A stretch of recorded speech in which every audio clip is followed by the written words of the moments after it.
수술대 위 남자의 이름을 확인한 순간 한서준은 17해 전 눈보라 속에서 들었던 마지막 말을 떠올렸다. 다시는 내 앞에 나타나지 마. 넌 이제 내 아들이 아니야. 그 말을 남긴 남자가 지금 그의 손끝 아래에서 죽어가고 있었다. 문 밖에서는 새아내가 자기 아들부터 살려달라고 울부짖고 있었다. 문 안에서는 아들을 버린 아버지의 심장이 점점 느려지고 있었다.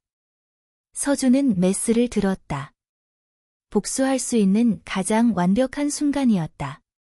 그런데도 그의 손은 흔들리지 않았다. 절개 시작합니다. 그 한마디와 함께 17년 동안 얼어붙어 있던 시간이 다시 움직이기 시작했다. 차량이 중앙분리대를 들이받은 것은 토요일 오후 3시 12분이었다. 강원도에서 서울로 올라오던 검은색 대형 세단은 젖은 노면에서 한 차례 미끄러진 뒤 옆 차로를 달리던 화물차와 충돌했다.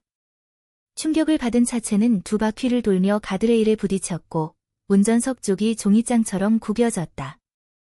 차 안에는 세 사람이 타고 있었다. 운전석에는 태성정밀 회장 한태석, 조수석에는 그의 아내 오미란, 뒷좌석에는 미란의 친아들이자 태석이 오래전부터 친아들처럼 키워온 오현우. 현우는 그날 국내 최고 수준의 과학기술원 합격 통지서를 받았다. 가족은 축하 식사를 마치고 돌아오는 길이었다. 샴페인은 트렁크 안에서 깨지지 않았지만 축하의 말은 구급차 사이렌에 묻혔다.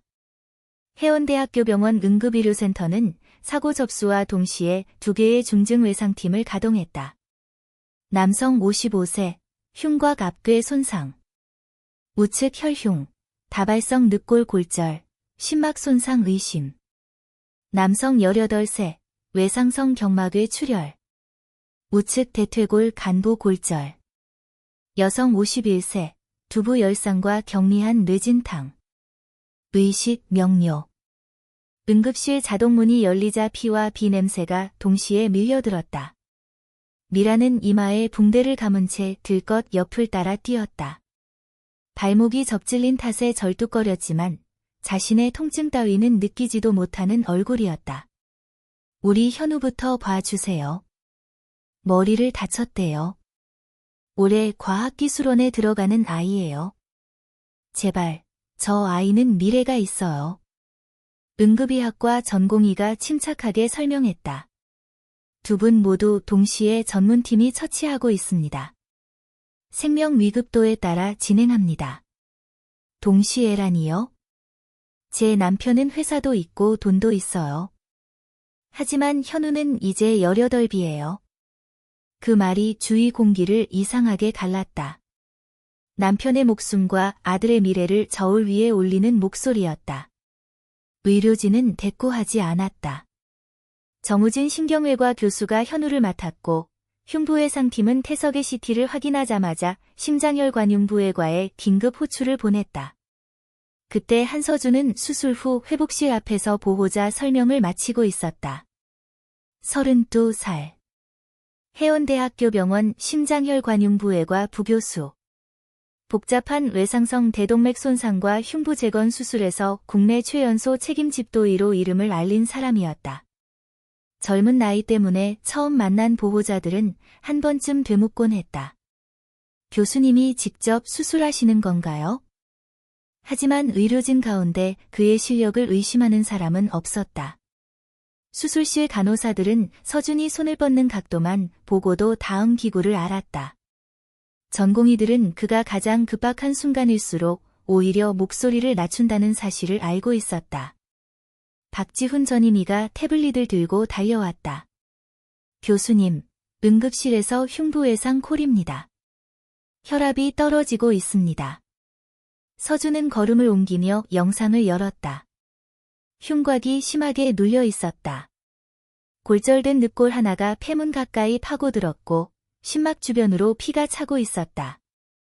지체할 수 없는 상태였다. 환자 정보가 화면 위에 떠올랐다. 한태석. 서준의 발이 멈췄다. 복도 천장 조명이 길게 번져 보였다. 이름 석차가 눈앞에서 갑자기 낯설어졌다가 곧 너무 익숙한 상처처럼 선명해졌다. 한태석. 아버지였던 사람. 15살 겨울, 서준을 집 밖으로 밀어낸 사람. 눈발이 얼굴을 때리던 밤, 야은 교복 차림의 아들에게 현관문 너머로 말했던 사람. 내 엄마까지 힘들게 하더니 이제 우리 집까지 망치려 드는 거냐? 서준은 그날 현관 앞에서 3시간 넘게 기다렸다. 처음에는 문이 다시 열릴 거라 믿었다. 그 다음에는 아버지가 화가 가라앉으면 부를 거라 생각했다. 새벽이 가까워졌을 때 그는 알았다. 문은 다시 열리지 않는다는 것을. 그 후로 17년이었다. 서준은 태블릿을 든 손에 힘을 줬다. 지훈이 조심스럽게 불렀다. 교수님. 서준은 눈을 감았다가 떴다. 응급수술 준비하세요. 대량 수혈 프로토콜 열고 심장 초음파 바로 붙이세요. 그는 몇 걸음 걷다가 다시 멈췄다. 그리고 의료원장실과 의료윤리팀에 보고해 주세요. 무슨 보고 말씀이십니까? 환자가 제 생물학적 부친입니다. 지훈의 눈이 크게 뜨였다. 서준은 계속 말했다. 현재 즉시 수술 가능한 흉부외상 전문의가 저뿐이고 전원은 불가능합니다. 이해상충 사실을 기록하고 이중 집도의로 김정호 교수 호출하세요. 모든 결정은 회의록과 영상으로 남깁니다. 그 목소리는 놀랍도록 차분했다. 감정이 사라진 것이 아니었다. 감정이 흘러넘치지 못하도록 원칙이라는 벽을 먼저 세운 것이었다. 응급실 안에서는 미란의 목소리가 여전히 높았다. 회장님이 누군지 알고 계세요? 비용은 얼마든지 낼 테니 최고 의료진을 불러요. 서준이 들어서자 여러 사람이 동시에 길을 열었다. 미라는 처음에는 그를 알아보지 못했다. 마스크 위로 드러난 눈과 조금도 흔들리지 않는 걸음만 보았다. 한태석 환자, 심장혈관융부외과 한서준입니다. 지금 바로 수술실로 갑니다. 잠깐만요. 미란이 그의 팔을 붙잡으려 했다. 서준은 한 걸음 물러나 접촉을 피했다. 제 아들은요? 현우부터 살려주세요. 신경외과 팀이 이미 개두술 준비 중입니다. 그쪽보다 더 좋은 의사를 붙여주세요. 저희가 돈은 얼마든지. 지금부터는 돈이 아니라 시간으로 결정합니다. 서준의 말이 미란의 목소리를 잘랐다. 두 환자 모두 동시에 처치 중입니다. 계속 동선을 막으시면 두 분 모두에게 불리합니다. 미란은 입을 다물었다. 그제야 그의 얼굴을 자세히 보았다. 마스크 위로 드러난 눈매, 곧고 단단한 콧등. 어딘가에서 본 듯한, 그러나 기억 속에서는 늘 수척하고 어두웠던 소년의 흔적. 미란의 입술이 희미하게 떨렸다. 설마. 서준은 그녀를 보지 않았다. 들것 위 태석의 흉부를 확인하며 의료진에게 말했다. 지금 이동합니다. 수술실 문이 닫히기 직전 태석의 얼굴이 잠깐 드러났다. 회색빛으로 질린 피부.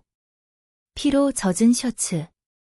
가슴을 짓누르던 절대적인 권위는 사라지고 죽음 앞에서 무너진 한 사람만 남아 있었다. 서준은 수술 준비실에서 손을 씻었다. 물줄기가 손목을 타고 흘렀다. 정해진 시간 동안 손가락 사이와 손등, 팔꿈치까지 반복해서 닦았다. 그러는 동안 오래된 기억이 제멋대로 떠올랐다. 아버지가 자신을 자전거 뒤에 태워주던 어린 시절. 어머니 윤서희가 병실에서 점점 말라가던 모습. 장례를 치른 지 반년도 지나지 않아 오미란이 집에 들어오던 날. 미란의 뒤에는 14살짜리 아들이 서 있었다. 오현우. 처음에는 둘 다 조심스러웠다. 미란은 서준에게 따뜻한 우유를 건넸고 현우는 형이라고 불렀다. 그러나 집의 구조가 바뀌는 데는 오래 걸리지 않았다. 태석은 회사를 키우느라 집을 비우는 날이 많았다. 미란은 혼자 남은 시간마다 아주 작은 이야기를 쌓았다. 서준이 자기 지갑을 뒤졌다는 이야기. 현우를 계단에서 밀었다는 이야기. 학교에서 문제 있는 아이들과 어울린다는 이야기. 서준은 매번 부인했다. 하지만 태석은 조사하지 않았다. 내가 평소에 잘했으면 이런 말을 왜 듣겠어? 그 말로 모든 대화가 끝났다. 미란의 거짓말은 언제나 서준의 성격 탓으로 바뀌었다. 어머니를 잃은 뒤 말수가 줄어든 것은 음침함이 되었고 혼자 있는 시간이 많아진 것은 비행의 증거가 되었다. 현우는 어머니의 분위기를 누구보다 빨리 배웠다. 사람들 앞에서는 형을 걱정하는 척했고 둘만 남으면 속삭였다. 아저씨 회사 나중에 다 낼 거야? 형은 어차피 아무도 안 믿어. 결정적인 날, 미라는 집에 보관하던 현금 200만 원이 없어졌다고 소리쳤다. 실제로는 자신이 사적인 빚을 갚는 데 쓴 돈이었다. 서준의 책상 서랍에서는 빈 봉투가 발견됐다. 누가 넣어둔 것인지 뻔했다. 하지만 태석은 서준의 설명을 듣지 않았다. 같은 날, 현우는 죽은 윤서희의 사진을 바닥에 던지며 말했다. 내 엄마도 너처럼 답답해서 죽었나 보지? 서준은 처음으로 현우를 밀쳤다. 현우는 기다렸다는 듯 소리를 질렀고 미란이 달려왔다. 태석이 귀가했을 때 상황은 이미 완성되어 있었다. 도둑질한 아들. 새 동생을 폭행한 아들. 죽은 어머니를 핑계 삼아 가족을 괴롭히는 아들. 태석은 서준의 뺨을 때렸다. 그리고 눈 내리는 밤, 여행용 가방 하나를 현관 밖으로 던졌다. 나가. 서준은 울지 않았다. 울면 더 약해 보일 것 같았다. 아버지, 한 번만 제 말 들어주세요. 들을 것 없다. 돈 안 훔쳤어요. 현우가 먼저 엄마 사진을. 내 핑계는 지긋지긋하다. 문이 닫혔다. 그날 이후 태석은 한 번도 서준을 찾지 않았다. 수술실에서 간호사가 가운끈을 묶어주었다. 김정호 교수가 맞은편에 섰다. 관계보고 확인했습니다. 내가 보조하고 전 과정 기록할 겁니다. 서준이 고개를 끄덕였다. 감사합니다. 수술 가능하겠나? 짧은 질문이었다. 의사로서의 가능성뿐 아니라 아들로서의 한계를 묻는 말이기도 했다. 서준은 모니터를 보았다. 혈압이 다시 떨어지고 있었다. 가능합니다. 그는 장갑 낀 손을 내밀었다. 메스. 절개가 시작됐다. 흉곽을 열자 피가 한꺼번에 밀려나왔다. 골절된 늑골이 오른쪽 폐상엽과 심막을 동시에 손상시키고 있었다. 폐혈관 주변 조직도 찢겨 있었다. 흡인. 서준의 목소리는 낮고 분명했다. 피가 거치며 손상 부위가 드러났다. 그의 손은 조금도 떨리지 않았다. 그러나 머릿속에서는 2시간이 한꺼번에 겹쳐 있었다. 지금의 수술실과 17회 전의 현관. 아버지의 열린 흉곽과 닫힌 대문. 그는 순간적으로 생각했다. 이 사람이 그날 문을 한 번만 다시 열어주었다면? 단 한 번이라도 학교로 찾아왔다면? 아니, 몇 년 뒤라도 살아있는지 확인했다면? 그렇다면 지금 자신은 다른 마음으로 이 자리에 서 있었을까? 교수님, 혈압 70입니다. 지훈의 말이 기억을 끊었다. 서준은 시야를 좁혔다. 폐문부 압박. 혈관 클램프 준비. 그는 손상된 혈관을 찾아 임시로 막고 파열 부위를 정교하게 봉합했다. 심막에 고인 피를 제거하고 심장 압박을 풀었다. 모니터의 숫자가 조금씩 올라갔다. 수술팀 누구도 그의 사연을 묻지 않았다. 그 순간 그들은 모두 한 명의 환자를 살리는 사람들 뿐이었다. 5시간 뒤 마지막 봉합이 끝났다. 서준은 수술대에서 반걸음 물러났다. 순환 안정됐습니다. 중환자실로 이동합니다. 장갑을 벗은 손바닥이 축축했다. 수술실을 나서자 미란과 현우가 동시에 일어났다. 현우는 머리에 붕대를 감고 휠체어에 앉아 있었다. 개두술은 잘 끝났지만 오른쪽 다리에 고정 장치를 한 상태였다. 서준이 마스크를 내리자 현우의 얼굴이 하얗게 질렸다. 형. 미란도 숨을 삼켰다. 한서준. 이름이 그녀 입에서 나오자 서준은 오히려 이상하리만큼 차분해졌다. 17회 동안 한 번도 불리지 않은 이름이었다. 환자 수술은 끝났습니다. 미란이 다가왔다. 내가 왜 여기 있어? 서준은 피곤한 눈으로 그녀를 바라봤다. 그 질문은 이상하군요. 저는 이 병원 의사입니다. 한태석 씨는 중환자실에서 48시간 집중 관찰이 필요합니다. 폐출혈과 부정맥, 감염 위험이 남아 있습니다. 현우가 입술을 떨었다. 내가 아버지 수술을 했어? 서준의 표정이 아주 조금 굳었다. 제 환자를 수술했습니다. 아버지잖아. 그분이 17회 전에 직접 부정한 관계입니다. 미란의 눈빛이 흔들렸다. 그러나 논란보다 먼저 올라온 것은 경계심이었다. 무슨 생각으로 수술한 거야? 서준은 한동안 그녀를 바라봤다. 살리려고 했습니다. 거짓말하지 마. 내가 우리를 얼마나 미워하는데. 서준의 눈이 차갑게 식었다. 제가 사적인 감정으로 치료를 망칠 사람이라 생각한다면 공식적으로 의료원에 이의를 제기하세요. 수술 전 이해상충 신고도 했고 공동집도의와 영상 기록도 남겼습니다. 그는 의료진이 오가는 복도를 가리켰다. 하지만 여기서 소란을 피우며 치료를 방해하면 그 책임은 보호자에게 돌아갑니다. 미라는 아무 말도 하지 못했다. 서준은 돌아섰다. 현우가 뒤에서 불렀다. 형. 서준은 멈추지 않았다. 그 호칭은 너무 늦었고 아직 아무 의미도 없었다. 서준은 곧바로 중환자실 회의실로 들어갔다. 그곳에는 김정호 교수와 중환자의학과 의료진, 의료윤리팀 담당자가 기다리고 있었다. 수술 직후의 영상과 처치 기록이 화면에 올라왔다. 김정호 교수가 먼저 말했다. 초기 처치는 적절했습니다. 관계 특수성 때문에 이후 치료는 공동의사 결정 체계로 갑니다. 한 교수 혼자 판단하는 구조는 만들지 않겠습니다. 서준은 동의했다.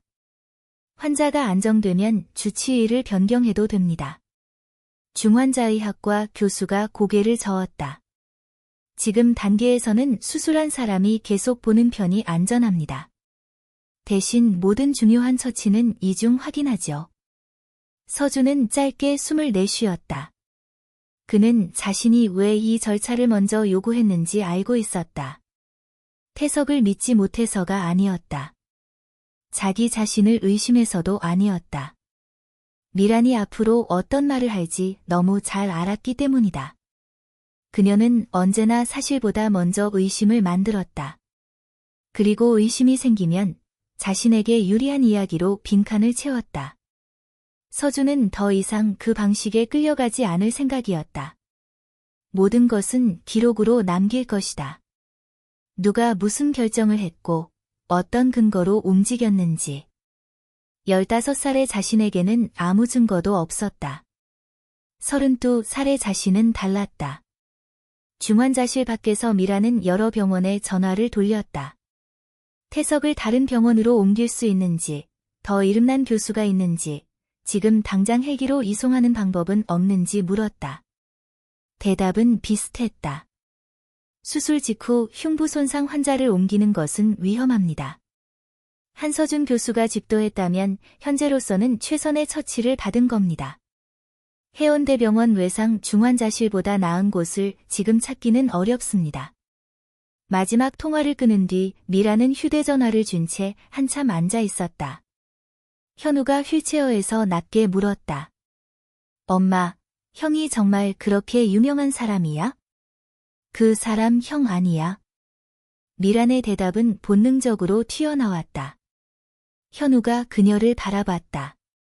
그럼 뭐라고 불러? 미란은 아무 말도 하지 못했다. 17년 전 자신이 가장 원했던 것은 서준을 가족 밖으로 밀어내는 일이었다. 그 소원은 이루어졌다. 그런데 지금 와서 가족이 아니라고 말하는 순간 태석을 구한 사람과 자신들 사이에는 아무 관계도 남지 않았다. 감사를 요구할 자격도 정을 호소할 명분도 없었다. 현우는 머리가 아픈 듯 눈을 감았다. 사고 충격과 수술 후 통증 때문만은 아니었다. 그는 서준의 마지막 얼굴을 떠올렸다. 자신을 보면서도 아무 감정이 없는 것처럼 지나치던 눈. 어릴 적 현우는 그런 표정을 가장 싫어했다. 아무리 약을 올려도 서준은 좀처럼 화내지 않았다. 그래서 더 심한 말을 골라 했다. 죽은 어머니를 입에 올렸고 서준의 물건을 숨겼고 아버지가 오는 시간에 맞춰 일부러 울었다. 그때는 재미있었다. 어머니가 웃었고 태석이 자신을 감쌌다. 자기가 이 집에서 더 중요한 사람이라는 사실을 확인하는 놀이 같았다. 이제와 돌이켜보니 그 놀이의 반대편에는 집에서 밀려나는 아이가 있었다. 그러나 죄책감은 아직 희미했다. 사람은 자신이 한 일을 곧바로 악이라고 인정하지 못한다. 현우 역시 처음에는 생각했다. 그때는 어렸잖아. 엄마가 시켰잖아. 형도 성격이 어두웠잖아. 그런 변명이 머릿속을 떠다녔다.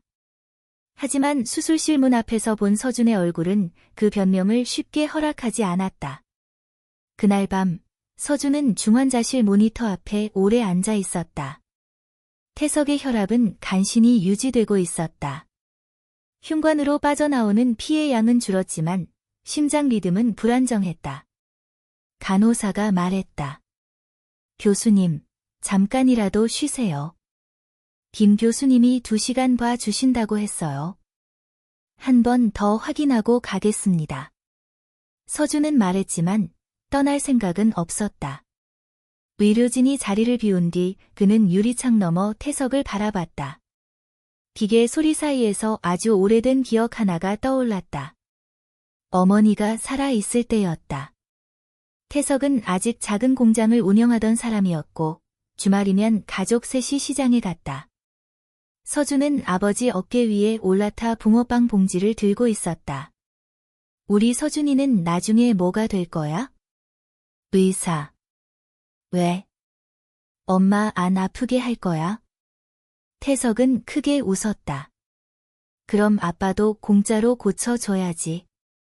그때의 태석은 분명 좋은 아버지였다. 그래서 더 미웠다. 처음부터 사랑을 준 적 없는 사람이었다면 버림받은 기억이 이렇게 깊지 않았을 것이다. 사랑받아 본 적이 있었기 때문에 그 사랑이 다른 가족으로 옮겨가는 과정을 온몸으로 느꼈다. 서준은 유리창에 비친 자신의 얼굴을 봤다. 어린 시절 태석과 닮았다는 말을 자주 들었다. 그 말이 싫어서 한동안 거울을 멀리하기도 했다. 그러나 지금은 안다. 얼굴이 닮았다고 같은 사람이 되는 것은 아니다. 피가 같다고 선택까지 같아지는 것도 아니다. 새벽 4시, 태석의 산소 포화도가 급격히 떨어졌다. 서준은 즉시 병실로 들어갔다. 흉관이 혈전으로 막히며 혈액이 다시 고이고 있었다. 그는 의료진과 함께 처치해 배액을 회복시키고 초음파로 심장 압박 여부를 확인했다. 다행히 재수술까지는 필요하지 않았다. 수치가 안정된 뒤에야 서준은 손을 씻었다. 찬물이 손등을 때렸다. 지훈이 옆에 서서 조용히 말했다. 교수님은 정말 끝까지 보시네요. 서준은 수도꼭지를 잠갔다. 원래 그렇게 해야 하는 환자입니다. 제가 말한 건 다른 뜻 붙이지 마세요. 지훈은 입을 다물었다. 서준은 수건으로 손을 닦으며 덧붙였다. 특별하게 덜해도 문제고 특별하게 더해도 문제입니다. 필요한 만큼만 하는 게 가장 어렵습니다. 그 말은 지훈에게 하는 말이면서 자신에게 하는 말이었다. 미란과 현우는 병원 근처 호텔의 방을 잡았지만 거의 잠들지 못했다. 미란은 중환자실에서 호출이 올까 두려웠고 현우는 눈을 감을 때마다 17년 전 장면들이 떠올랐다. 그는 퇴원하지 않은 상태에서 병원 태블릿을 빌려 서준의 이름을 검색했다. 학술 기사와 인터뷰가 줄줄이 나왔다. 지방 보호시설에서 생활하며 검정고시를 준비했다는 짧은 내용. 장학금과 아르바이트로 의대를 졸업했다는 기록. 해외 연수 제안을 거절하고 국내 외상센터에 남았다는 기사. 대형 재난 현장에서 사흘 연속 수술했다는 인터뷰. 현우는 화면을 천천히 내렸다. 기사 속 서준은 웃지 않았다. 그러나 환자 보호자가 남긴 글에는 이런 문장이 있었다. 설명은 차갑게 들릴 만큼 정확했지만 수술이 끝난 뒤 제일 늦게 병원을 떠난 의사였습니다. 현우는 태블릿을 내려놓았다. 어릴 적 자신은 서준이 무능하고 음침해서 버림받았다고 믿었다. 사실은 반대였다. 서준은 버림받은 뒤에도 무너지지 않았다. 그리고 자신은 누군가를 밀어낸 자리에서 안전하게 자랐다. 그 깨달음은 곧바로 반성을 만들지 않았다. 먼저 찾아온 것은 수치심이었다. 자기가 자랑스럽게 여기던 모든 것이 갑자기 가벼워 보였다. 좋은 학원, 개인 과외, 해외 캠프, 아버지가 마련해준 입시 전략.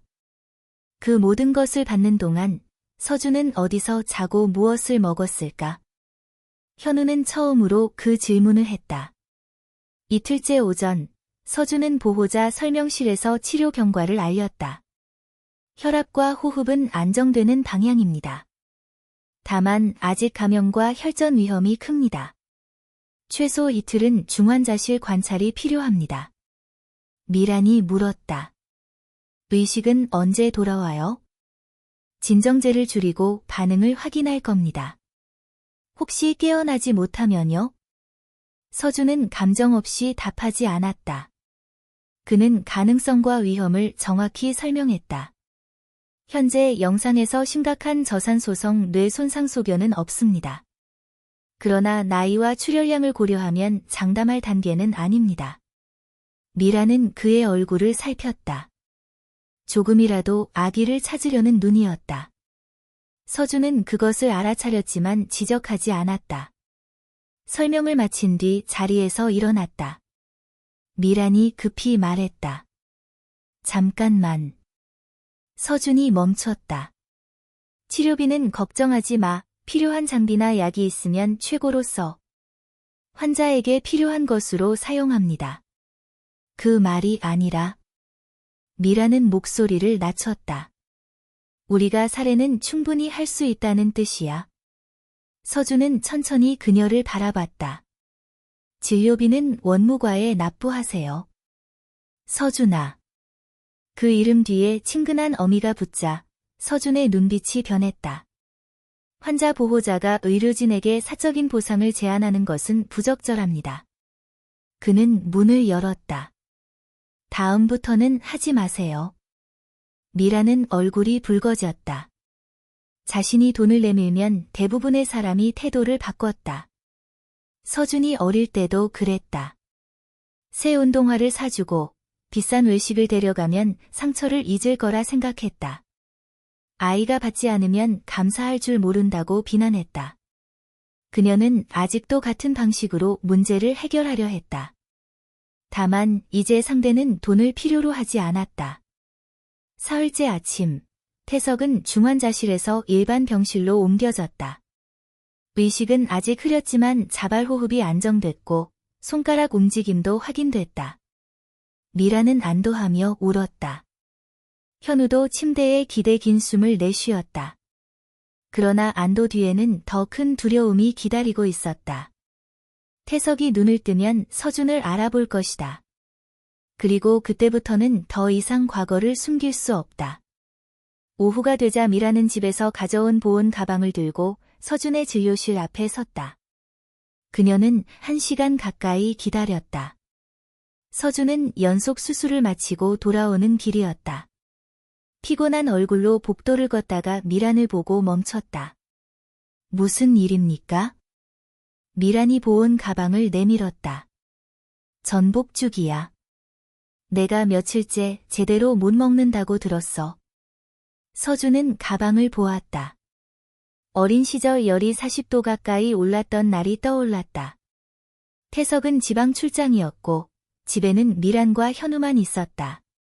서준은 부엌에서 끓는 닭죽 냄새를 맡았다. 저도 조금만 주세요. 미란은 냄비 뚜껑을 닫으며 말했다. 현우 보양식이야. 넌 라면이라도 끓여 먹어. 서준이 주방을 떠난 뒤 현우는 죽을 2숟갈 먹고 남겼다. 남은 죽은 음식물통으로 들어갔다. 그 장면은 사소해서 더 오래 남았다. 서준은 현재로 돌아왔다. 가져가세요. 미란의 표정이 굳었다. 먹을 것까지 밀어낼 필요는 없잖아.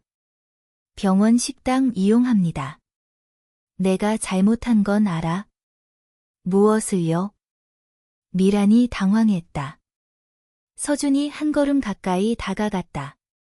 구체적으로 무엇을 잘못했는지 말해보세요. 그때는 나도 현우를 지켜야 했고. 그래서요? 내가 너무 날카로웠어. 집안 분위기를 힘들게 했고. 서준의 입가에 아주 얇은 웃음이 걸렸다. 사과처럼 시작한 말은 결국 다시 그의 탓으로 돌아왔다. 역시 모르시는군요. 뭘?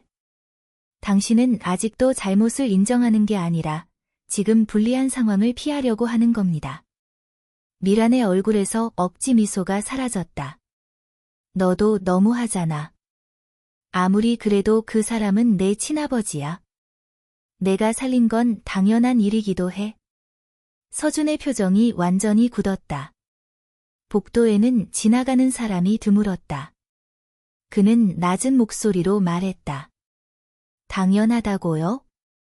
그래. 부모가 잘못해도 자식이 15살짜리를 한겨울에 내쫓고 17년 동안 살아있는지 확인하지 않은 사람이 부모입니까? 미란의 입술이 멎었다. 서준은 말을 멈추지 않았다. 저는 그날 보호시설에 자리가 없어 찜질방에서 사흘을 잤습니다. 돈이 떨어진 뒤에는 지하철역 화장실에서 교복을 갈아입었고요.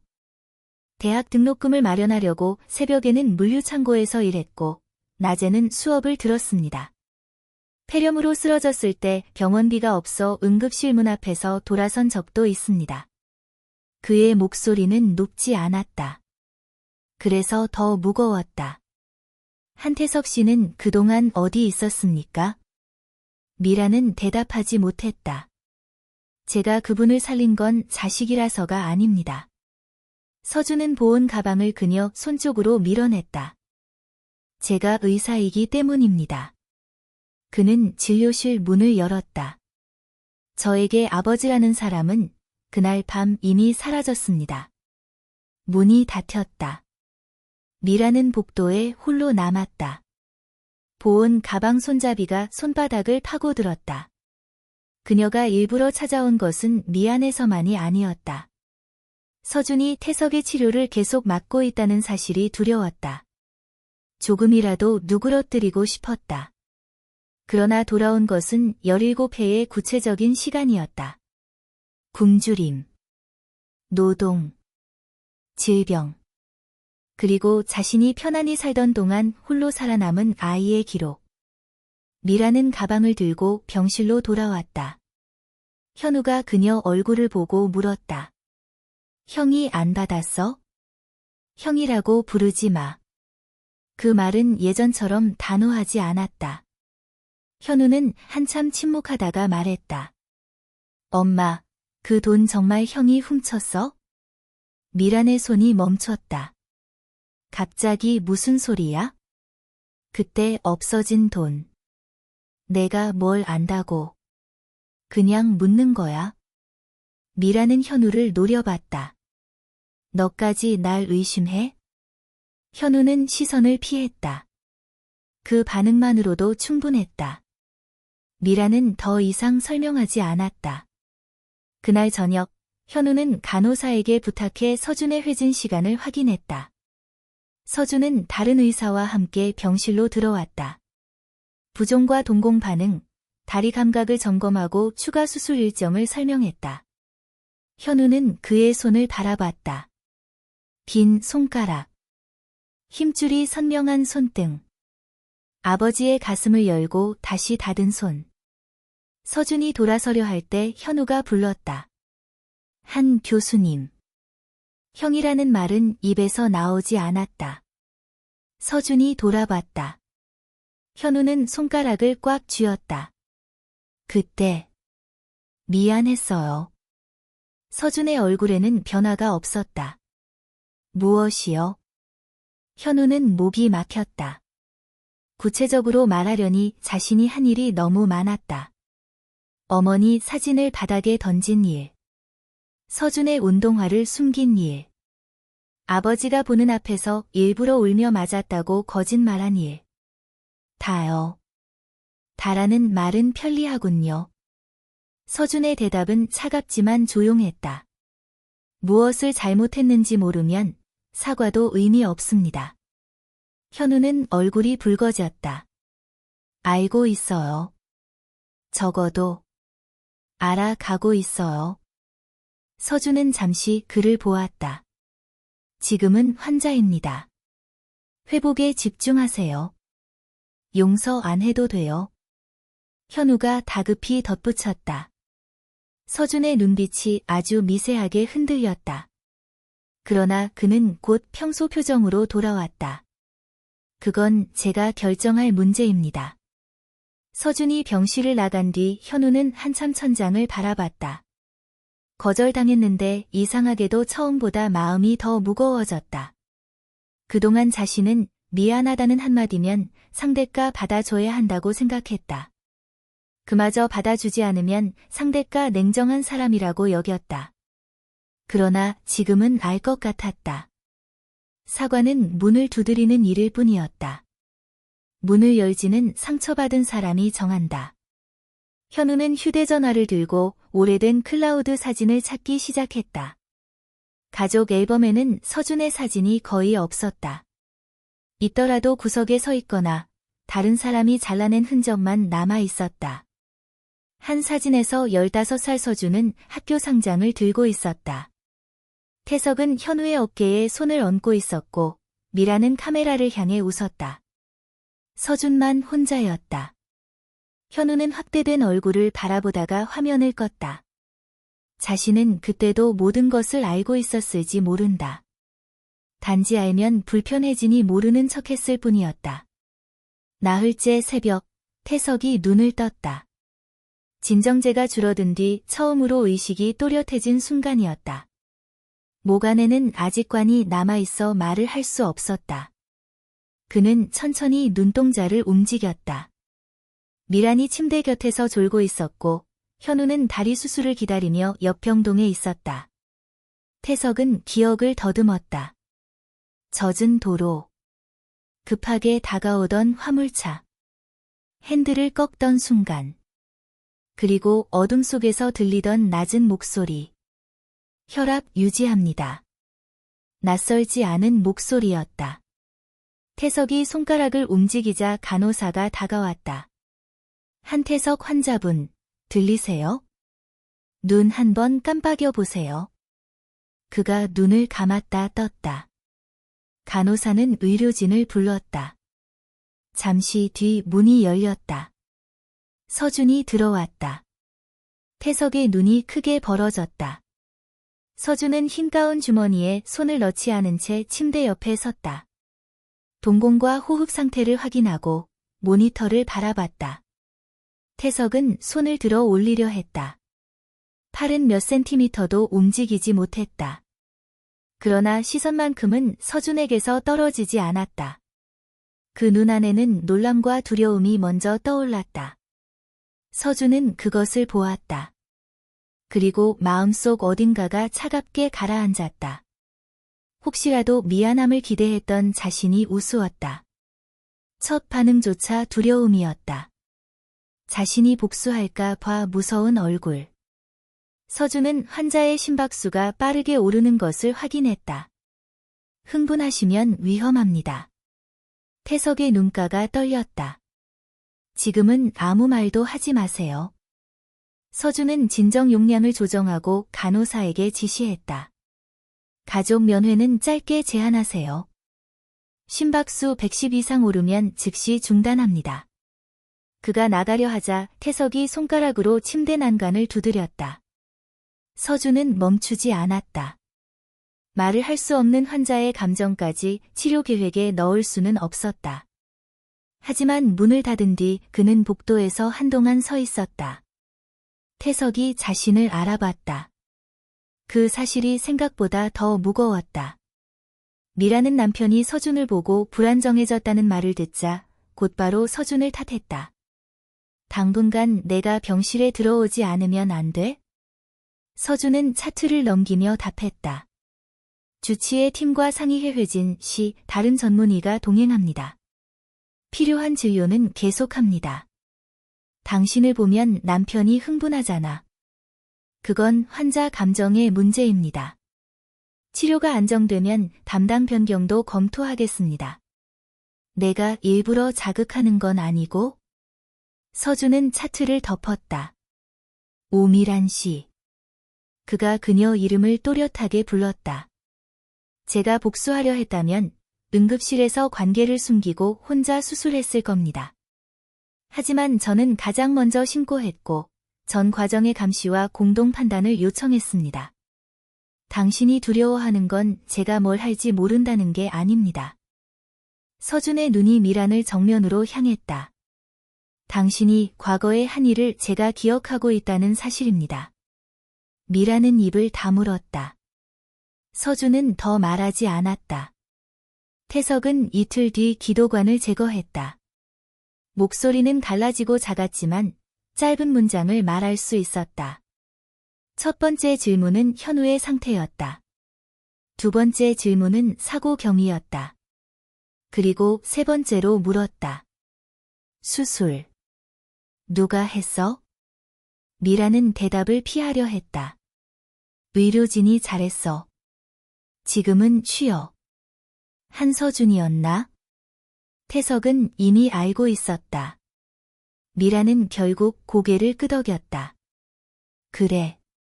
태석의 얼굴에서 핏기가 빠졌다.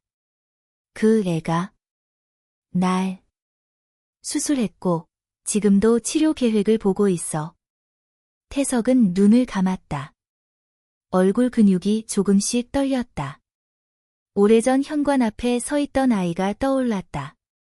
눈이 어깨 위로 쌓여 가는데도 떠나지 못하던 모습. 태석은 커튼 사이로 그 모습을 본 적이 있었다. 그날 미라는 옆에서 말했다. 다시 들이면 우리 셋 다 불행해져요. 태석은 커튼을 닫았다. 며칠 뒤 그는 비서에게 아이가 학교에 나왔는지 알아보라고 시킬 생각도 했다. 그러나 회사에서 대형 계약 문제가 터졌다. 한 달이 지나고 반년이 지나고 서준의 흔적은 점점 불편한 기억이 됐다. 태석은 자신에게 말했다. 밖에서 고생하면 정신을 차리고 돌아오겠지. 성인이 되면 알아서 살겠지.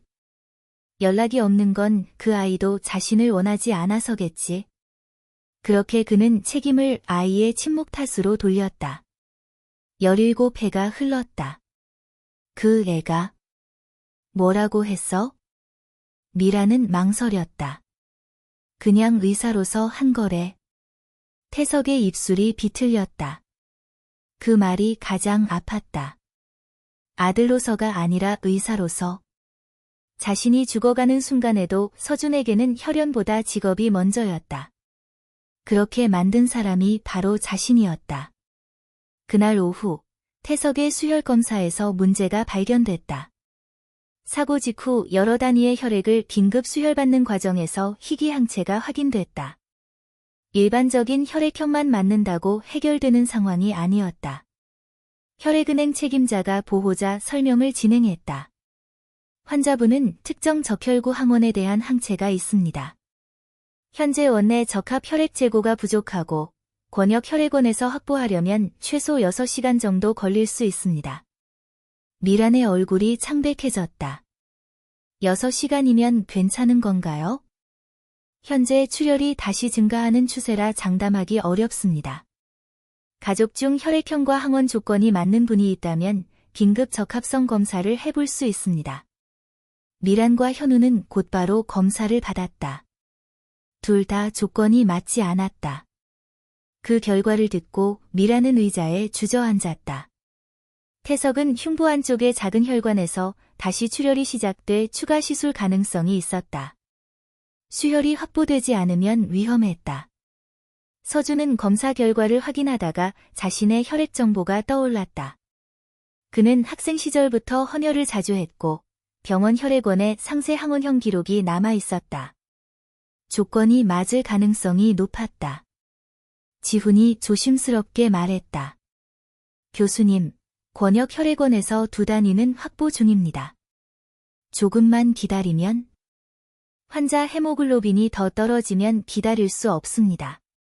그래도 교수님이 직접 나설 필요는 없습니다. 서준은 대답하지 않고 혈액은행에 연락했다. 제 기록 조회해 주세요. 환자와 항원형 비교하고 적합하면 의료윤리팀 승인받아 긴급 지정 헌혈 진행합니다. 전화기를 내려놓자 지훈이 한숨을 삼켰다. 교수님. 왜요? 정말 이것까지 하셔야 합니까? 서준은 창밖을 바라봤다.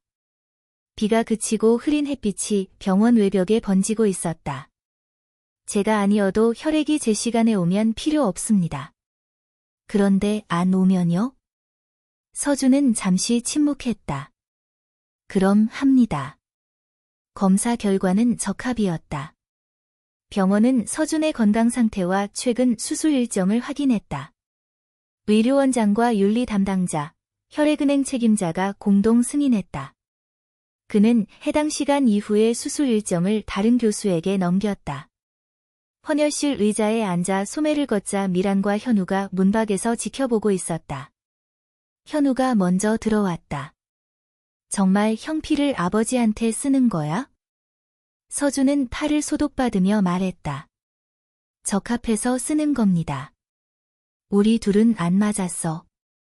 사람의 가치와 혈액 적합성은 관계없습니다. 현우는 고개를 숙였다. 왜 여기까지 해? 서준은 투명한 관을 따라 흐르는 붉은색을 바라봤다. 자신도 같은 질문을 하고 있었다. 왜? 의사라서. 긴급한 환자라서. 눈앞에서 죽게 둘 수 없어서. 그런 답은 모두 맞았지만 전부는 아니었다. 서준은 한참 뒤 말했다. 이 피가 들어가면 그 사람은 앞으로 자기가 버린 아들의 도움으로 살아있다는 사실을 알게 되겠지. 현우의 얼굴이 굳었다. 그게 제가 원하는 대가일지도 모릅니다. 복수하려는 거야? 사람을 살리는 걸 복수라고 부를 수 있다면? 서준은 자조적으로 웃었다. 그렇겠죠. 현우는 입술을 깨물었다. 그래도 형은 아버지가 죽는 건 싫은 거잖아. 서준의 눈이 현우를 향했다. 그 말은 뜻밖의 정확했다. 서준은 곧 시선을 돌렸다. 환자 상태가 안정되면 나가세요.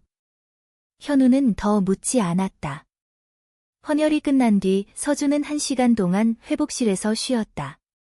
손끝이 조금 차고 머리가 묵직했다.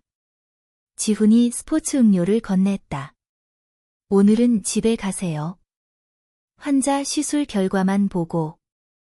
다른 교수님이 봅니다. 서준은 병실 쪽을 바라봤다. 압니다. 그러면 왜 못 가세요? 서준은 대답하지 못했다. 17년 동안 그는 태석에게서 완전히 벗어났다고 믿었다. 그러나 아버지가 죽을 가능성이 눈앞에 오자 몸이 먼저 긴장했다. 그 감정의 이름을 인정하고 싶지 않았다. 미련, 그리움, 혹은 자신을 버린 사람조차 잃고 싶지 않은 어린아이의 남은 본능. 서준은 음료병을 내려놓았다. 조금 있다가 가겠습니다. 그의 혈액이 태석에게 들어간 뒤 수치는 안정됐다. 권역혈액원에서 추가 적합 혈액도 도착했다. 시술은 무사히 끝났고 제출혈도 멈췄다. 태석은 다음 날 미란에게 모든 사실을 들었다. 서준이가 피까지 졌어. 태석은 한동안 아무 말도 하지 않았다. 자기 팔에 꽂힌 수액선을 바라보다가 가슴 위에 손을 얹었다. 그 안에서 뛰는 심장은 수술로 지켜졌고 혈액은 아들의 몸에서 왔다. 자기가 버린 아들이 자신의 생명을 2번 이어주었다. 태석은 고개를 돌려 벽만 바라봤다. 미란아. 응. 그때 돈. 정말 서준이가 훔쳤나? 미란의 몸이 굳었다. 지금 갑자기 그 얘기를 왜 해? 대답해. 목소리는 약했지만 오래전 회사에서 수많은 사람을 압박하던 힘이 조금 돌아와 있었다. 미라는 시선을 피했다. 그땐 그렇게 생각했어. 봤어? 봉투가 그 아이 방에서 나왔잖아. 내가 넣은 건 아니고? 미란이 숨을 멈췄다. 태석은 그녀 표정을 보며 이미 답을 얻었다. 말해. 당신이 뭘 알아? 미란이 갑자기 목소리를 높였다. 나는 그 집에서 내 아들이랑 살아남아야 했어. 서준이는 늘 나를 노려봤고 현우를 미워했어. 그래서 거짓말했나? 당신 재산을 다 그 애가 가져가면 현우는 어떻게 해? 태석의 얼굴이 서서히 일그러졌다. 내 아들이었어. 현우도 당신 아들이었잖아. 현우는 내 아들이지. 미라는 충격받은 얼굴로 그를 보았다. 태석도 자신이 한 말에 놀랐지만 거두지 않았다. 서준이를 내쫓으려고 돈 훔쳤다고 꾸민 거냐? 미라는 울기 시작했다. 그 애가 먼저 현우를 때렸어. 왜 때렸는지는 물어봤나?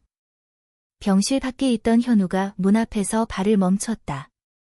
그는 두 사람의 대화를 모두 들었다. 태석이 다시 물었다. 사진은? 무슨 사진? 서희 사진. 그날 깨져 있었어. 미라는 대답하지 않았다. 현우의 기억 속에서 장면이 선명하게 살아났다. 자기가 액자를 바닥에 던졌다. 죽은 사람을 욕했다. 서준이 자신을 한 번 밀쳤다. 그리고 어머니가 달려와 모든 순서를 뒤집었다. 현우는 문손잡이를 잡은 채 움직이지 못했다. 태석의 목소리가 갈라졌다. 내가 뭘 한 거지? 그는 한 손으로 얼굴을 덮었다. 나는 내 아들이 하는 말을 한 번도 안 들었어. 미란이 다급히 말했다. 당신도 그때 회사 때문에 예민했잖아. 당신이 결정한 거야? 나 혼자 한 일 아니야? 태석은 손을 내렸다. 맞아. 그가 아주 천천히 고개를 끄덕였다. 내가 거짓말했어도 내 손으로 때렸고 내 입으로 나가라고 했다. 그런데 나는 17년 동안 한 번도 찾지 않았어. 그 인정이 병실 안을 무겁게 눌렀다. 미라는 처음으로 변명할 말을 잃었다. 태석은 현우가 문 밖에 서 있는 것을 발견했다. 들어와. 현우가 절뚝이며 들어왔다. 태석은 그를 오래 바라봤다. 너도 알고 있었나? 현우의 눈이 붉어졌다. 그때는 엄마가 하라는 대로 했어요. 서준이 엄마 사진을 내가 깼나? 현우가 울음을 삼키며 고개를 끄덕였다. 태석은 눈을 감았다. 나가. 아버지. 둘 다 나가. 미란이 침대 가까이 다가왔다. 당신 지금 흥분하면 안 돼. 나가라고. 태석이 소리를 지르자 가슴 통증이 올라왔다. 간호사가 들어와 진정시키고 미란과 현우를 병실 밖으로 내보냈다. 현우는 복도 의자에 앉아 얼굴을 감쌌다. 미란은 옆에서 울었다. 하지만 현우는 어머니를 위로하지 않았다. 처음으로 어머니의 눈물이 진실을 흐리는 도구처럼 보였다. 그날 저녁, 현우는 서준의 진료실을 찾았다. 문 앞에서 여러 번 돌아설 뻔했다. 마침내 노크하자 안에서 짧은 대답이 들렸다. 들어오세요. 서준은 병원 기록을 작성하고 있었다. 현우가 조심스럽게 문을 닫았다. 무슨 일입니까? 아버지가 형을 만나고 싶대. 안 만납니다. 대답은 즉시 나왔다. 현우는 책상 앞에 섰다. 엄마가 다 인정했어. 서준의 펜 끝이 멈췄다. 돈 훔쳤다는 거 엄마가 꾸민 일이었어. 사진 깨뜨린 것도 나였고. 서준은 눈을 들지 않았다. 알고 있었습니다. 아버지는 몰랐대. 이번에는 서준이 고개를 들었다. 현우는 자신도 모르게 한 걸음 물러났다.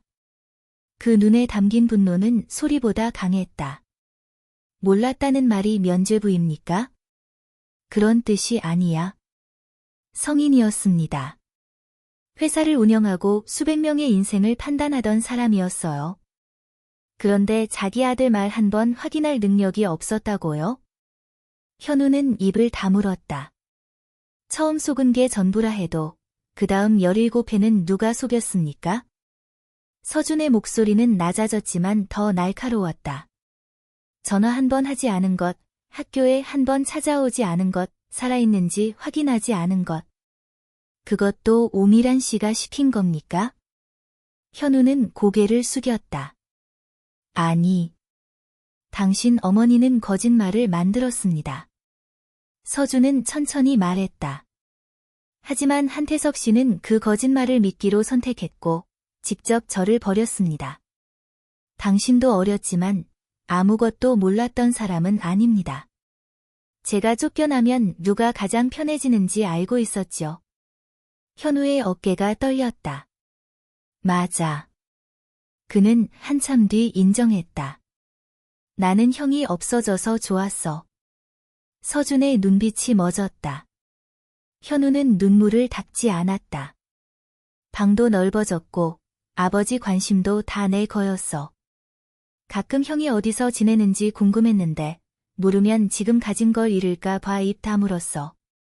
어렸다는 말로 다 덮을 수 없는 것도 알아? 서준은 잠시 현우를 바라봤다. 처음으로 현우의 사과가 구체적인 모양을 갖췄다. 그래도 상처가 사라지는 것은 아니었다. 저를 만나게 해달라고 부탁하러 온 겁니까? 현우가 고개를 끄덕였다가 다시 저었다. 처음에는 그랬어. 그는 힘겹게 말했다. 그런데 지금은? 형이 안 만나도 된다고 생각해. 서준의 눈에 아주 희미한 놀람이 지나갔다. 아버지가 힘들어해도 그건 아버지가 견뎌야 할 몫이니까. 현우는 허리를 깊이 숙였다. 미안해. 그는 더 이상 용서를 요구하지 않았다. 문을 닫고 나가는 뒷모습은 처음 병원에 왔을 때보다 작아 보였다. 서준은 빈 문을 바라보다가 펜을 내려놓았다. 마음속 깊은 곳이 미세하게 흔들렸다. 현우의 변화가 반가운 것은 아니었다. 다만 그가 처음으로 자기 몫의 책임을 들고 서 있다는 사실만은 인정할 수 있었다. 며칠 뒤, 태석은 직접 서준을 불렀다. 이번에는 간호사를 통해 정식으로 면담을 요청했다. 서준은 한 차례 거절했다. 두 번째 요청도 거절했다. 세 번째 요청에는 의료진이 덧붙인 문장이 있었다. 환자가 치료 관련 의사 결정을 앞두고 담당 교수에게 직접 설명을 듣고 싶어 합니다. 서준은 그제야 병실로 갔다. 사적인 만남은 거부할 수 있었다. 그러나 환자의 치료 설명 요구까지 피할 수는 없었다. 병실 안에는 태석 혼자 있었다. 미란과 현우는 밖으로 나가 있었다. 서준은 차트를 펼쳤다. 현재 감염 수치는 떨어지고 있습니다. 흉부배액도 안정적입니다. 다만 외상 후 심근 손상과 혈전 위험이 남아있어 재활 과정에서 주의가 필요합니다. 태석은 설명을 들으며 서준의 얼굴을 오래 바라봤다. 앉아라. 진료 설명은 서서 해도 됩니다. 태석의 눈가가 붉어졌다. 한 번만. 아버지로서 말할 수 없겠니? 서준은 차트를 덮었다. 그 관계로 하실 말씀이라면 듣지 않겠습니다. 태석은 입술을 깨물었다. 상처로 약해진 얼굴 위에 오래된 권위가 잠깐 떠올랐다가 금세 사라졌다. 내가 잘못했다. 첫 사과는 놀랍도록 평범했다. 서준은 아무 대답도 하지 않았다.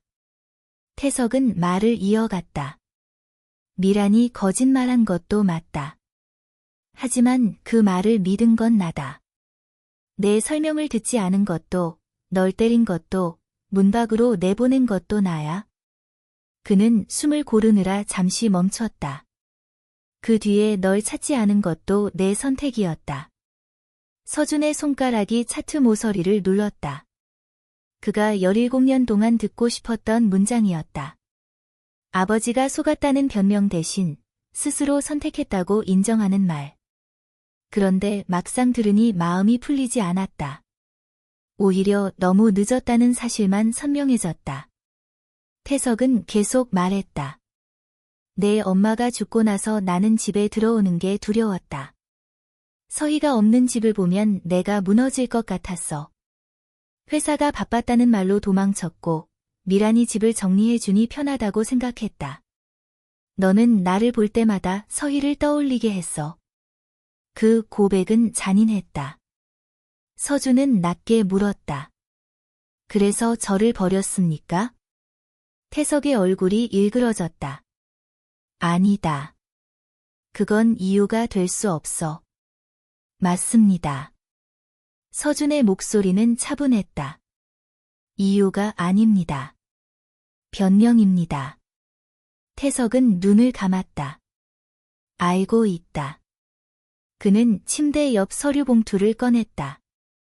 회사 법무팀에 준비시키고 있는 문서가 있다. 서준은 보지 않았다. 제 개인 지분 중 40%를 내게 넘기겠다는 의향서다. 회사 정관과 이사회 절차가 필요하지만 내가 할 수 있는 건 다 하겠다. 나머지 재산도 유언으로 정리할 생각이다. 서준은 서류를 바라보다가 웃었다. 웃음에는 기쁨이 없었다. 결국 돈이군요. 태석이 급히 말했다. 돈으로 용서받겠다는 게 아니다. 그런데 왜 가장 먼저 내미는 게 지분입니까? 태석은 말문이 막혔다. 서준이 봉투를 밀어 되돌렸다. 한태석 씨가 가장 중요하게 여긴 것이 회사니까 저도 그걸 받으면 감동할 거라 생각하셨겠죠.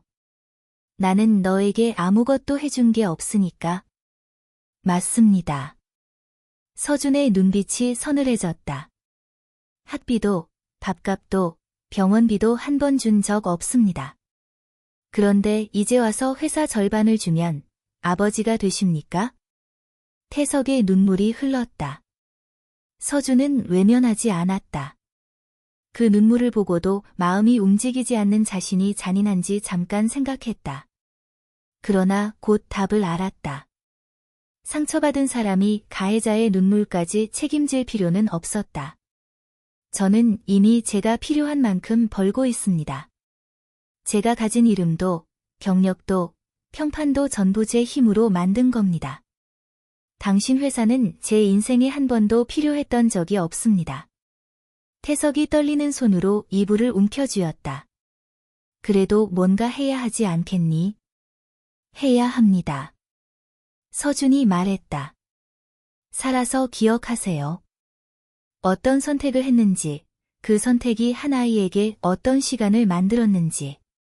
그는 서류 봉투를 태석 쪽으로 더 밀었다.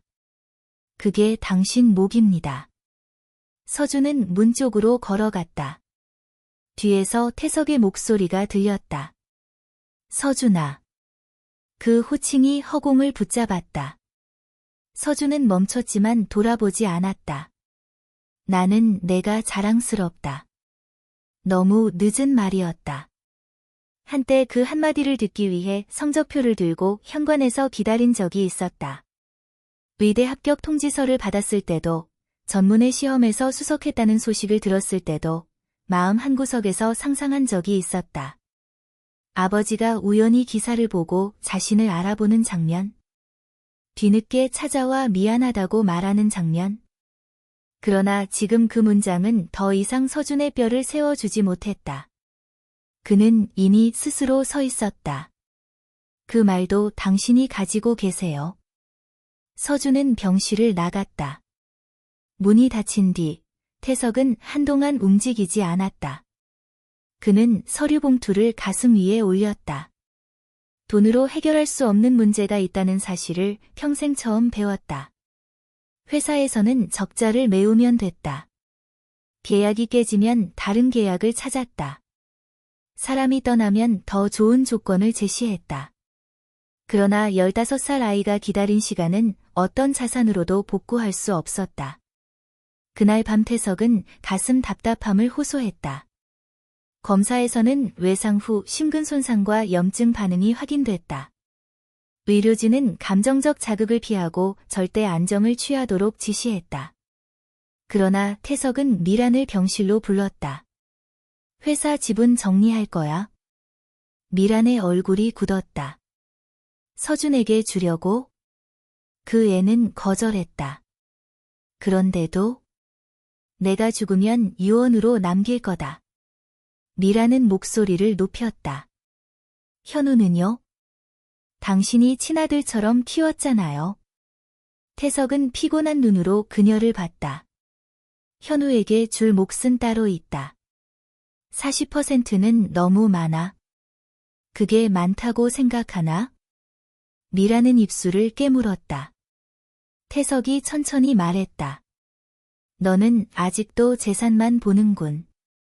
나는 우리 아들을 지키려는 거야.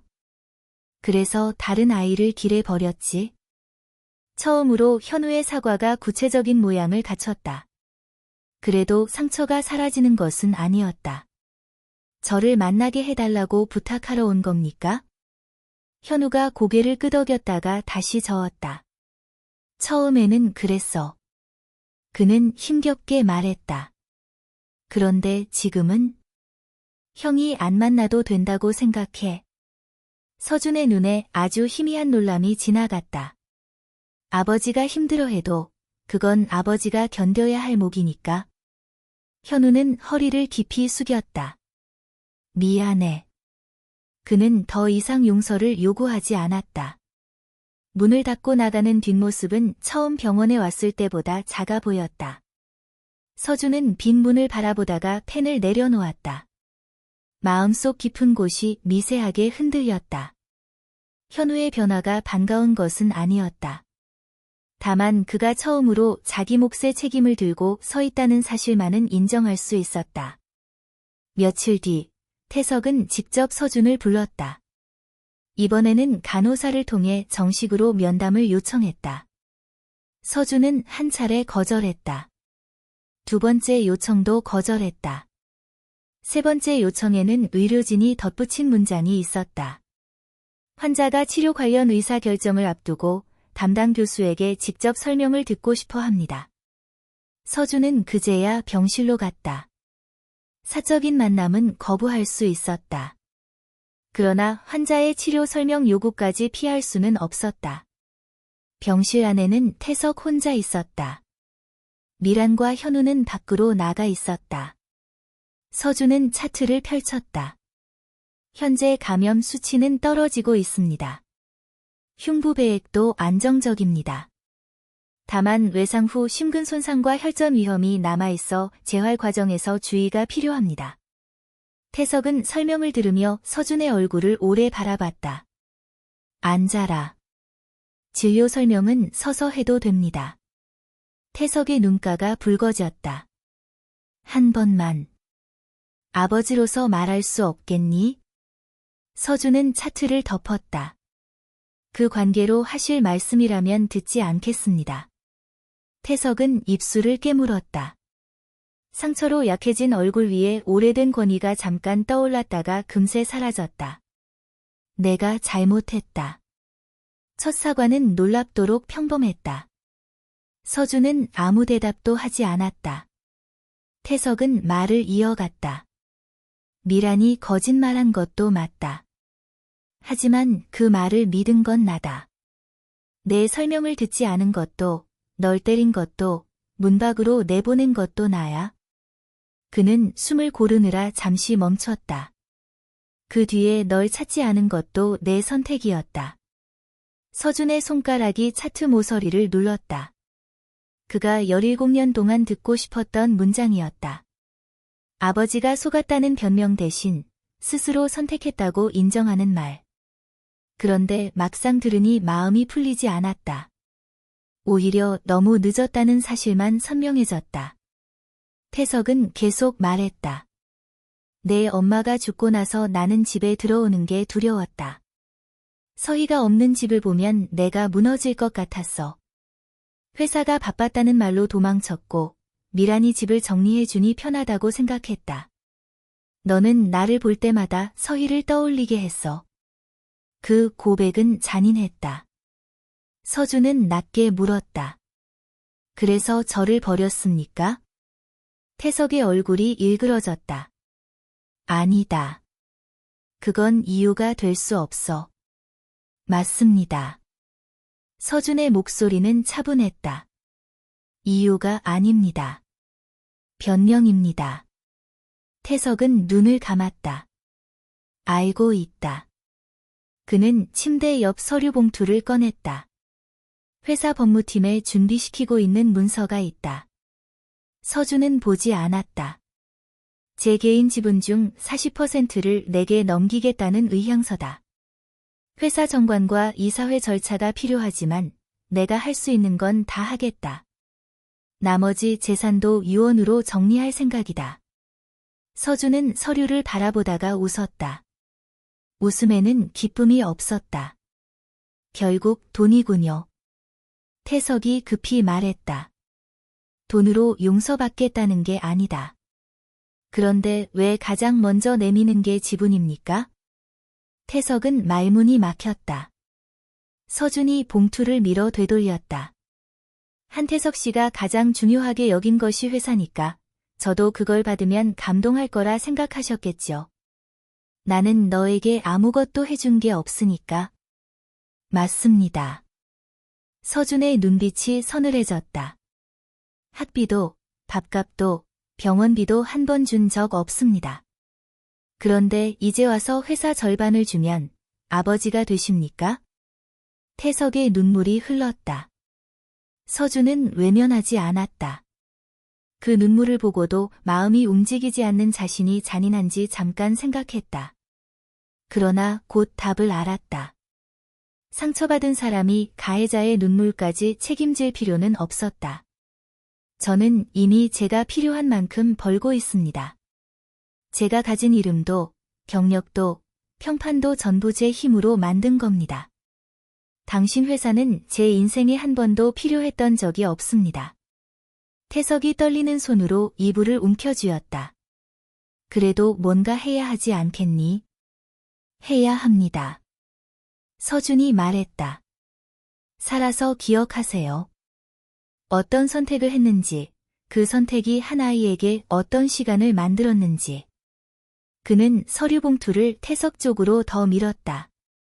그게 당신 몫입니다. 서준은 문 쪽으로 걸어갔다. 뒤에서 태석의 목소리가 들렸다. 서준아. 그 호칭이 허공을 붙잡았다. 서준은 멈췄지만 돌아보지 않았다. 나는 내가 자랑스럽다. 너무 늦은 말이었다. 한때 그 한마디를 듣기 위해 성적표를 들고 현관에서 기다린 적이 있었다. 의대 합격 통지서를 받았을 때도, 전문의 시험에서 수석했다는 소식을 들었을 때도 마음 한구석에서 상상한 적이 있었다. 아버지가 우연히 기사를 보고 자신을 알아보는 장면, 뒤늦게 찾아와 미안하다고 말하는 장면, 그러나 지금 그 문장은 더 이상 서준의 뼈를 세워주지 못했다. 그는 이미 스스로 서 있었다. 그 말도 당신이 가지고 계세요. 서준은 병실을 나갔다. 문이 닫힌 뒤 태석은 한동안 움직이지 않았다. 그는 서류 봉투를 가슴 위에 올렸다. 돈으로 해결할 수 없는 문제가 있다는 사실을 평생 처음 배웠다. 회사에서는 적자를 메우면 됐다. 계약이 깨지면 다른 계약을 찾았다. 사람이 떠나면 더 좋은 조건을 제시했다. 그러나 15살 아이가 기다린 시간은 어떤 자산으로도 복구할 수 없었다. 그날 밤 태석은 가슴 답답함을 호소했다. 검사에서는 외상 후 심근 손상과 염증 반응이 확인됐다.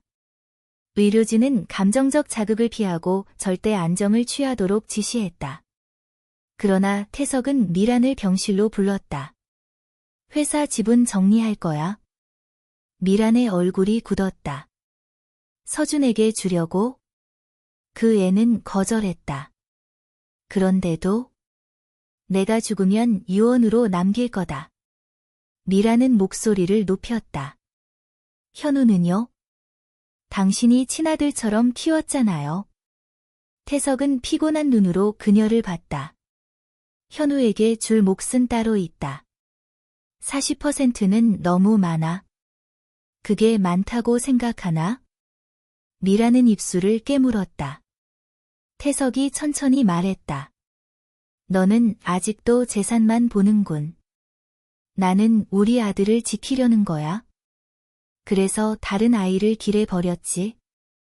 흰 가운이 아니라 짙은 회색 니트와 검은 바지를 입고 있었다. 우연히 나온 것인지 일부러 배웅하러 온 것인지 알 수 없었다. 태석은 손을 들어보려다 멈췄다. 미안하다는 말도 고맙다는 말도 아들이라는 호칭도 모두 부족했다. 그는 고개만 숙였다. 미란도 허리를 깊이 굽혔다. 현우 역시 아무 말 없이 인사했다. 서준은 답례하지 않았다. 그저 조용히 바라봤다. 차가 출발했다. 유리창 너머 태석의 얼굴이 멀어졌다. 서준은 그 차가 도로 끝으로 사라질 때까지 서 있었다. 가슴이 가볍지는 않았다. 상처가 사라진 것도 아니었다. 그러나 예전처럼 숨이 막히지도 않았다. 그가 돌아가지 않기로 한 결정은 변하지 않았다. 15살의 자신을 내쫓은 집은 더 이상 집이 아니었다. 그곳에 다시 들어가야만 상처가 끝나는 것도 아니었다. 서준은 돌아서 병원 안으로 걸어갔다. 로비에는 새로운 환자들이 들어오고 있었다. 누군가는 울었고 누군가는 초조하게 검사 결과를 기다렸다. 그에게 필요한 삶은 그 안에 있었다. 며칠 뒤, 긴 수술을 마치고 나온 밤이었다. 서준의 휴대전화에 현우의 메시지가 도착했다. 형이라고 부르는 게 불편하면 앞으로 교수님이라고 하겠습니다. 잠시 후 두 번째 메시지가 왔다. 아버지가 그러셨어요. 태성정밀도 재산도 자랑이 아니라고요. 평생 가장 자랑스러운 사람은 형인데 자기가 그걸 너무 늦게 알았다고요. 서준은 화면을 오래 바라봤다. 어린 시절 그렇게 듣고 싶던 문장이었다. 그러나 지금의 그는 그 문장으로 완성되지 않았다. 이미 충분히 살아남았고 충분히 자기 이름을 만들었다. 그는 짧게 답했다. 회복 잘하세요. 메시지를 보낸 뒤 휴대전화를 주머니에 넣었다. 병원 밖으로 나오자 늦봄 밤 공기가 서늘했다. 도시의 불빛이 젖은 도로 위에서 길게 흔들렸다. 서준은 하늘을 올려다봤다. 17년 전의 눈은 더 이상 내리지 않았다. 그날의 소녀는 문 밖에서 오래 기다렸지만 이제는 누구도 문을 열어주길 기다리지 않았다. 자기 손으로 길을 만들었고 자기 힘으로 여기까지 걸어왔다. 그는 아버지를 살렸다. 그러나 그 대가로 가족이 되지는 않았다. 미란의 사과를 들었다. 그러나 잊지는 않았다. 현우의 변화를 보았다. 그러나 형제애를 서둘러 연기하지 않았다. 그 모든 선택이 서준에게는 중요했다. 용서하지 않는 것과 미워하며 사는 것은 달랐다. 그는 더 이상 그들을 벌주기 위해 성공할 필요가 없었다. 더 이상 아버지의 후회를 확인하기 위해 살아갈 필요도 없었다. 자신이 누구인지 증명하는 일은 이미 끝났다. 다음 날 아침, 서준은 다시 수술실에 들어갔다. 환자는 7살 아이였다. 선천성 심장질환으로 3번째 수술을 앞두고 있었다. 아이의 어머니가 울먹이며 물었다. 교수님, 우리 아이 살 수 있죠? 서준은 섣부른 장담을 하지 않았다. 대신 눈을 맞추고 말했다. 할 수 있는 모든 준비를 했습니다. 끝까지 최선을 다하겠습니다. 수술실 문이 닫혔다. 무영등이 켜졌다. 서준은 손을 내밀었다. 메스. 차가운 금속이 손바닥 위에 놓였다. 그 순간 그는 알았다. 자신을 지탱한 것은 한태석의 피도, 태성정밀의 이름도, 뒤늦은 인정도 아니었다. 가장 고통스러운 순간에도 어떤 사람이 될지 스스로 선택해온 시간이었다. 아버지는 한때 그를 버렸다. 그러나 서준은 끝내 자기 자신을 버리지 않았다. 그 사실만으로 충분했다. 그의 앞에는 아직 수많은 생명이 기다리고 있었다. 그리고 이제 과거는 더 이상 그의 손을 흔들 수 없었다.